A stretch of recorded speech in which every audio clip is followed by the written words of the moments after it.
How to set up the positioning system PSE with PowerLink in Automation Studio.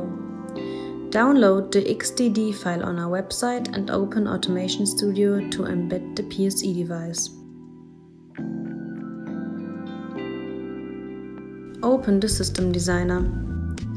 The Use PLC is shown there. Toolbox Hardware Catalog can be opened per right-click, add Hardware, in Context menu on the System Designer. Search for PSX. Now you can add the PSE device per drag and drop to the System Designer.